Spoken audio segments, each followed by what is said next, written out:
Hola, ¿qué tal, chicos? ¿Cómo les va? Buen día. Bueno, muy bien, arrancando la jornada laboral de este lunes, de cielo parcialmente nublado, la temperatura en ascenso, vamos a tener una máxima de 27 aquí en nuestra localidad. Comentanos un poquito, justamente estás diciendo cómo arranca, ¿no? Arrancando la mañana. ¿Cómo arranca Libertador, teniendo en cuenta que continúa en la zona roja? Y bueno, y por lo que veíamos ayer en los gráficos, nos enteramos por el COE, bueno, que Libertador sigue encabezando la cantidad, digamos, de contagiados, ¿no? De la cifra de positivos. Y bueno, y eso alarma y preocupa, Cristian. Sí, bueno, hay que destacar que esto arrancó el jueves y hasta, bueno, ayer domingo hubo movimiento importante durante todo el fin de semana en nuestra localidad. Son siete casos confirmados ya de COVID. Ya se vio cierta normalidad, te digo, como que aquí acostumbran, sobre todo los que salen de trabajar, a tomarse una cerveza después del trabajo. Se vio mucho movimiento el jueves en la noche, lo mismo pasó el día viernes. El sábado te diría muchos jóvenes, ¿no? En distintas casas, compartiendo, bueno, el fin de semana, el domingo al mediodía, mucho asado. Bueno, el lunes, como volviendo a arrancar, en la mañana hay muy poco movimiento. Este lunes en la mañana, reitero, hay muy poco movimiento y estamos, bueno, enterándonos de cosas que han ocurrido el fin de semana que la verdad llaman poderosamente la atención. Desde una gresca de un policía en el control de Río Piedra hasta un policía que se escapó del hospital de campaña. Son cosas que han pasado, Marcelo, que tienen que ver con nuestra zona, que la verdad llaman poderosamente la atención de la falta de toma de conciencia de muchos vecinos, lamentablemente, que dejan un panorama bastante complicado, ¿no? Para más adelante. Entendemos que esta cierta, entre comillas, normalidad que hubo este fin de semana largo nos va a traer problemas más adelante. Cristian, justo comentábamos al inicio del programa esta situación que se había originado con un policía, justamente que se había escapado del hospital de campaña para ir a Fraile. ¿Qué información tienen ustedes desde ese sector? Bueno, efectivamente era un trabajador de la seguridad que en principio, por lo que pudimos averiguar, se pensaba en una primera instancia de que era un sospechoso, ¿no? Y que después, al ver que su situación de salud era normal, o sea que no revestía ningún tipo de gravedad, no presentaba síntomas ni nada, decidió retirarse hasta tanto se sepa el resultado. Con el pasar de las horas se conoció finalmente que era un caso positivo, pero esta persona ya había regresado a su domicilio, ¿no? Acá en la localidad de Fraile Pintado, fueron a buscarlo, se encontraba allí, le notificaron que había dado positivo su estudio y se puso a disposición de las autoridades sanitarias. Así es lo que nos cuenta del lado de la familia, ¿no? Reitero este caso que llamó mucho la atención porque, bueno, inclusive hubo un mensaje de WhatsApp de que decía que se lo andaba buscando, ¿no? Cuando en realidad, reitero, lo único que atinó a hacer este efectivo es retirarse a su casa porque él creía que estaba bien, porque no presentaba síntomas. Pero bueno, son cosas que pasan, ¿no? En estas cuestiones de asintomáticos que la gente toma algún tipo de actitud, ¿no? O sea que nosotros tenemos otra versión respecto a estos hechos. Además, hemos escuchado también el audio de un comunicado de la policía cuando se da el alerta justamente, donde dicen otra cosa totalmente distinta. Pero bueno, exactamente, que se había fugado y demás. Cristian, después me decías que había habido una gresca entre policías, ¿o cómo fue el tema?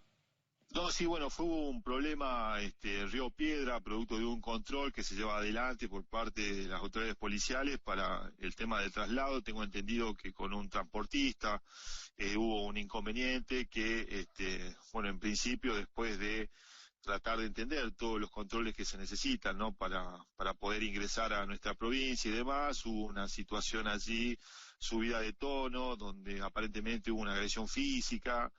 Y esto terminó mal, digamos, ¿no? Terminó con un hecho denunciado y están, bueno, trabajando las autoridades judiciales, pero fue bastante, violenta la cosa, ¿no? Por llamarlo de alguna manera, entre un policía y una persona que reitero estaba en el control de Río Piedra y que, bueno, terminaron, como se dice comúnmente, a las manos. ¿Y continúan policías realizando el aislamiento que nos habías comentado en Río Blanco? No, yo tengo entendido que ya están todos los policías, los 145 efectivos que estaban afectados por el tema de la cuarentena, devueltos a sus trabajos y cumpliendo la normalidad en las tareas que los ocupan, ¿no? Bien, eso también como para aclarar un poco el panorama. Y en estos dos hechos que nos contabas, Cristian, tanto el policía que se escapó del hospital de campaña, como la pelea que hubo también en uno de los controles. ¿Qué ha sucedido? ¿Se ha detenido a las personas? ¿Se le ha cobrado algún tipo de multa? Bueno, como fue el fin de semana, nosotros estamos retomando la actividad ahora. Ujú. Lo que pudimos averiguar es a través de la charla con las autoridades policiales y también con las autoridades que realizan los controles. La parte, digamos, del fino de qué pasó con las detenciones y esas cuestiones, vamos a conocerla ahora cuando vamos a visitar a las autoridades de la Regional 4. Bien. Cristian, comentanos un poco, bueno, me decías que la mañana al menos hay menos gente circulando por las calles y demás, que eso es bueno, pero no así fue el fin de semana, donde al parecer muchos ni se enteraron de que hay coronavirus ahí en Libertador. ¿Cómo está la gente? ¿Cómo percibís el ambiente, digamos? ¿Hay preocupación? ¿Qué pasó con el hospital? Sabemos que también hubo desinfección finalmente en el hospital Orías. ¿Cuál es la situación de los médicos? ¿Qué se sabe?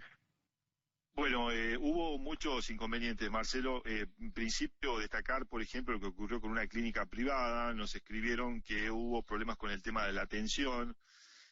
Hay gente que se dirige a los hospitales y a las clínicas y a veces el tiempo de espera producto de la ocupación que tienen los profesionales que no dan abasto. Imagínate todo el hospital de campaña lleno, la guardia del hospital, hay pacientes dentro, están trabajando con los recursos mínimos en tema de recursos humanos.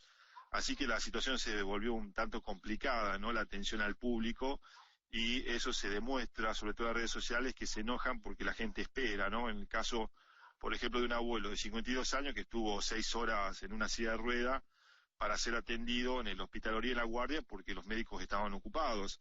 Entonces, bueno, hay cosas que han sucedido y que tienen que ver con este tema de la atención en los hospitales, en los centros de salud, que la verdad preocupa bastante, y también, reitero, en los centros que son privados y que de alguna manera deberían responder, ¿no?, a la demanda de salud que tienen algunos vecinos, que no tienen que ver puntualmente con el COVID, pero tienen, digamos, mucho trabajo por estos días, ¿no?, lamentablemente. Ujú. Y lo otro que quería comentarte es que hay cierta masividad de gente, de movimiento en Libertador, sobre todo en la mañana, ¿no?, que es la gran preocupación que tienen las autoridades. Hay un flujo muy importante de gente que sale al supermercado en la mañana. Eso llama mucho la atención porque, bueno, van mucho al súper, van mucho a la farmacia, mucho al cajero, mucho al banco, y la verdad que eso no ayuda, ¿no?, con el tema de las recomendaciones de quedarte en casa. Pero bueno, son cosas y realidades que pasan todos los días acá. Bueno, Cristian, te pregunto, el tema de las medidas en Libertador, ¿la podés recordar cuáles son las medidas que se adoptaron en particular justamente en Libertador? Bueno, el tema, te digo, los controles interjurisdiccionales de venir de Yuto, de Caimancito, de Calilegua, la gente está pudiendo de alguna manera comunicarse, ¿no? Vienen acá a Libertador, están llegando, ¿no? Lo único que hacen son controles de temperatura, en muchos casos, que son empleados municipales los que hacen los controles, pero la gente puede venir. Bueno, después el tema de la documentación de los impares se da cumplimiento, sobre todo en los super. Si sos impar no podés ingresar, o si sos par, depende El qué día. te toca en el día a día. Y después, bueno, el tema de los horarios, que siguen con esas restricciones que ya teníamos en fase 1. Así que bueno, eso es lo que te puedo contar, Marcelo. Muy bien. Bueno, Cristian, gracias por el contacto. No, de nada, hasta luego.